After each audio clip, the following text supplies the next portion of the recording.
Paradigma democrático dos direitos fundamentais.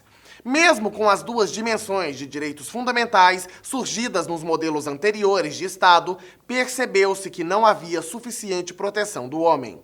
Conforme Pérez Lunho, trata-se do fenômeno da poluição das liberdades, processo de erosão e degradação sofrido pelos direitos e liberdades fundamentais, principalmente em face do uso de novas tecnologias com relevância especial ao meio ambiente e à qualidade de vida. Ou seja, são situações tão graves e de proporções difusas ou coletivas que transcendem cada indivíduo e que, por isso, os instrumentos individuais são incapazes de tutelar os direitos fundamentais.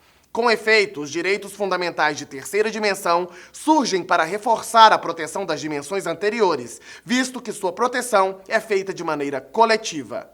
Direitos fundamentais de terceira dimensão. Os direitos fundamentais de terceira dimensão, baseados na fraternidade e solidariedade, de titularidade coletiva ou difusa, surgem como uma resposta a esta incapacidade de proteção, cujas violações vão além da esfera individual. São transindividuais, tanto individuais como coletivos. São citados como exemplos os seguintes direitos: autodeterminação dos povos, progresso ou desenvolvimento, direito ao meio ambiente, direito de propriedade sobre o patrimônio comum da humanidade, direito de comunicação, consumidor, crianças, idosos, deficientes. Achou que a vida de concurseiro era moleza? É abdicação, meu amigo. A frase "tô sem tempo" nunca fez tanto sentido, não é? A tendência é piorar, viu? Mas olha, nada de ficar tirando por base o filho da prima da vizinha que passou no concurso aos 20 e poucos anos logo de primeira. A maioria passa após anos de estudo e muitas portas na cara. Não meça seu progresso com a regra de outra pessoa. Bora continuar? Direitos fundamentais de quarta dimensão. Segundo Paulo Bonavides, são direitos que servem para a proteção das minorias. Núcleo essencial é o pluralismo. São exemplos de direitos fundamentais de quarta dimensão.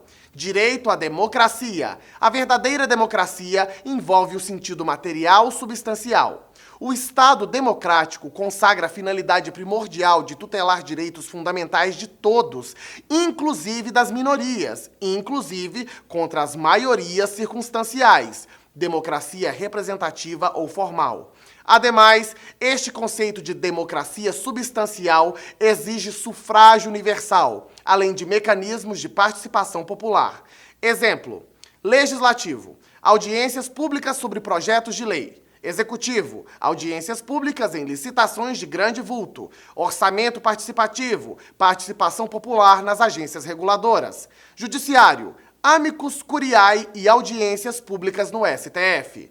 Captou? Agora foca aqui nessa observação importante do nosso professor. A necessária proteção das minorias já era defendida por Carl Schmitt em seu livro Teoria da Constituição. Segundo ele, a verdadeira democracia pode ser definida também como proteção da minoria. No mesmo sentido, embora defenda apenas uma defesa formal e procedimental relativa à participação no processo político de decisão, sem poder adentrar no conteúdo da norma, John Hart L. também defende que cabe ao judiciário proteger as minorias parlamentares do jogo político.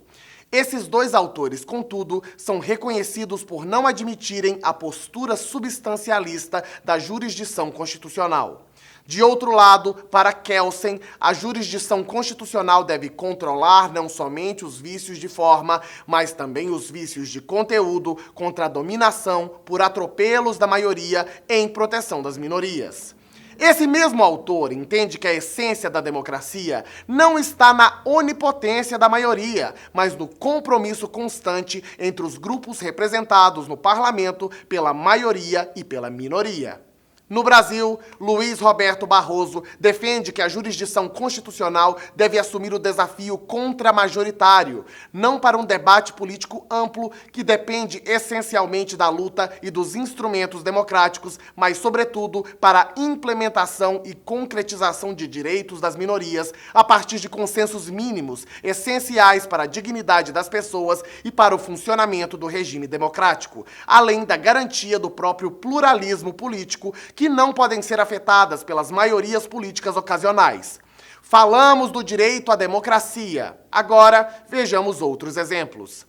Direito à informação abrange 3 aspectos: direito de informar, direito de se informar, direito de ser informado. Pluralismo. Democracia não convive com fechamento. Pluralismo é a essência do Estado democrático, que tutela diversas concepções de vida. O pluralismo é vetor de funcionamento, mas é algo extremamente complexo e conflituoso, por isso lida muito com crises. O que a democracia faz é levantar o tema para um debate racional com um resultado de ideias. Consagrado no inciso 5 do artigo 1º da Constituição Federal, o pluralismo político faz parte da estrutura do Estado. Veja que pluralismo político é muito mais amplo do que o pluralismo político partidário, pois abrange o pluralismo artístico, religioso, político partidário, cultural e de orientações, inclusive sexuais.